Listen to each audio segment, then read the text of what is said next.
Bonjour, ceci est une récapitulation ou une clôture du cours de droit de la construction en Algérie et ce sera une sorte de synthèse et une préparation pour l'évaluation globale du module. Donc, nous allons revoir un peu les principales notions qu'on a abordées. Code civil et droit des contrats. On avait vu que le droit civil est une branche du droit privé euh, qui est un peu la continuité du droit coutumier qui a été écrit, ce qu'on faisait avant entre nous, et bien maintenant ça doit être écrit, on ne peut pas faire les choses par coutume. Il régit les personnes, leur statut, public, privé, personne de droit moral, personne de droit physique, et enfin, leurs relations.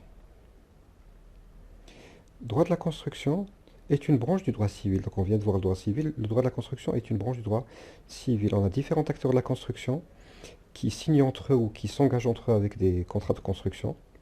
Dans ces contrats, il y a des garanties.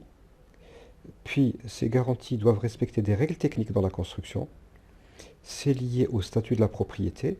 Et enfin, il y a des règles urbaines. Tous ces éléments-là tournent autour du droit de la construction. Voici un peu les différents ingrédients du droit de la construction. Qu'est-ce qu'un contrat? À la base, quand on fait du droit de la construction, on doit signer des contrats. C'est l'élément de base qui va relier entre les différents acteurs. C'est une convention, on a convenu, c'est une entente par laquelle une partie, c'est une ou plusieurs personnes, s'oblige envers une deuxième partie qui peut être constituée d'une ou plusieurs personnes à faire, donc à faire des choses, à faire des études par exemple, à donner. Donc je ramène une construction, je ramène une fourniture, ou à ne pas faire. Donc euh, quand j'interviens sur le chantier, je dois ramener la bétonnière, ou je dois installer la bétonnière à 50 mètres. Je ne dois pas la mettre sur le chantier lui-même par exemple. Foncier, acte d'urbanisme. Statut foncier actuel en Algérie. Aujourd'hui, nous avons notamment la propriété de l'État, domaine national, et on a vu dans le cours les différentes variantes. Le habous ou le waqf qui a un caractère très particulier, qui est souvent destiné à des œuvres religieuses ou à caractère caritatif.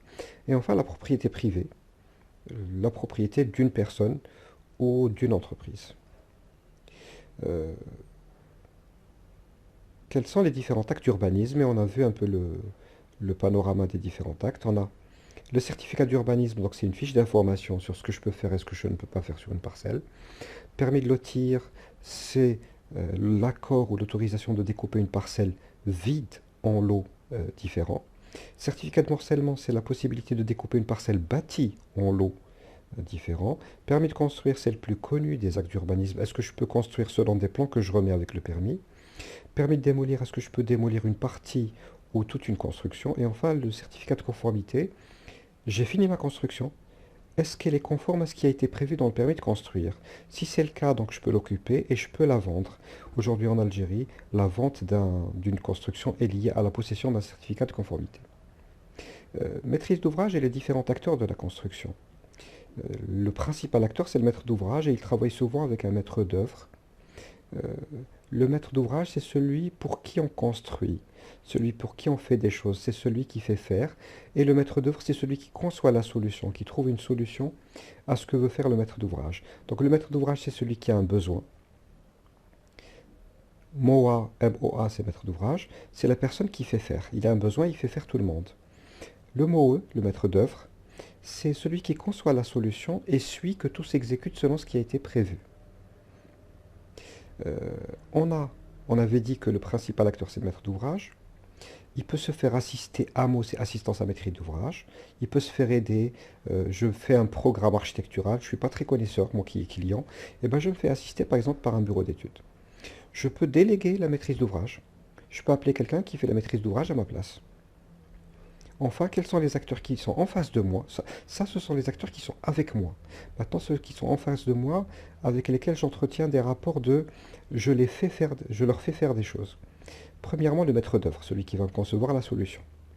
Contrôleur technique, celui qui va contrôler que tout est aux normes, que le travail du maître d'œuvre et le travail de réalisation est conforme aux standards ou aux règles de construction. Les entrepreneurs, les différentes entreprises.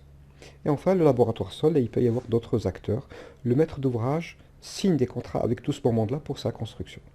Donc il y a d'un côté celui qui fait faire et de l'autre côté ceux qui font. Exercice de la profession d'architecte. L'architecte est un maître d'œuvre dans le bâtiment. Il y a plusieurs domaines dans lesquels on peut faire de la maîtrise d'œuvre. L'architecte fait de la maîtrise d'œuvre dans le domaine qu'on appelle bâtiment. Il n'est pas dans les pans, dans les ouvrages d'art, dans les barrages, il est dans le bâtiment. Euh, L'exercice de la profession. Je viens de décrocher un projet après. Qu'est-ce que je peux faire? J'ai deux missions principales. La mission étude, c'est ce qu'on appelle aussi la partie fixe. C'est les plans. On fait une esquisse, un avant-projet, un projet d'exécution. Donc c'est la partie plan. Et enfin, la mission suivie, c'est l'encadrement des travaux de réalisation. Là, par contre, elle peut être variable. Pourquoi? Parce que ça ne dépend pas que de l'architecte. L'entreprise qui devait faire un projet sur 20 mois peut être à 24 mois. C'est pas de la faute de l'architecte, c'est l'entreprise qui a mal géré ses ressources sur le chantier. C'est pour ça que la partie fixe, je ramène les plans, c'est moi qui maîtrise mes plans. Donc je vais vous donner un montant fixe. La partie variable, moi j'ai fait des plans, l'entreprise ne les a pas suivis, c'est pour ça qu'on appelle variable. Et ça comprend l'encadrement des travaux sur chantier et le suivi de ces travaux-là jusqu'à la fin, jusqu'à la clôture, jusqu'à la réception. Et on a fait comme clôture du cours une petite introduction au marché public. Les marchés publics ou les contrats publics sont financés sur l'argent de l'État. C'est pour ça qu'on met en place des procédures spéciales. C'est pour ça qu'on l'appelle marché public. Donc c'est une procédure lorsqu'on va faire des projets de l'État avec de l'argent de l'État. Euh, Lorsque les montants sont importants, on parle de seuil, la procédure est très stricte. On ne peut pas donner un contrat à n'importe qui. Et quand c'est plus bas que les seuils, plus bas que les montants très élevés, eh ben on fait un encadrement un peu plus léger. Quels sont les modes de passation? Comment est-ce qu'on peut donner un contrat lorsqu'on utilise l'argent de l'État? Euh, il y a trois principes à respecter. Transparence. Tout doit se dérouler dans la transparence. Égalité de traitement des différents candidats. Il y a des candidats, on n'a pas qu'une seule personne à qui on donne le contrat. Et enfin, liberté d'accès. Si on fait un concours d'architecture, eh ben, on laisse les bureaux d'études qui sont capables de le faire d'accéder à la commande. Et on a deux modes. L'appel d'offres qui est la règle générale. On doit faire un appel à concurrence et exceptionnellement le gré à gré. Par exemple, je n'ai qu'une seule entreprise qui peut me faire une charpente très particulière dont j'ai besoin, et ben je vais l'appeler directement. Mais la règle générale, c'est vraiment l'appel d'offres. Et bon courage pour la suite de votre carrière.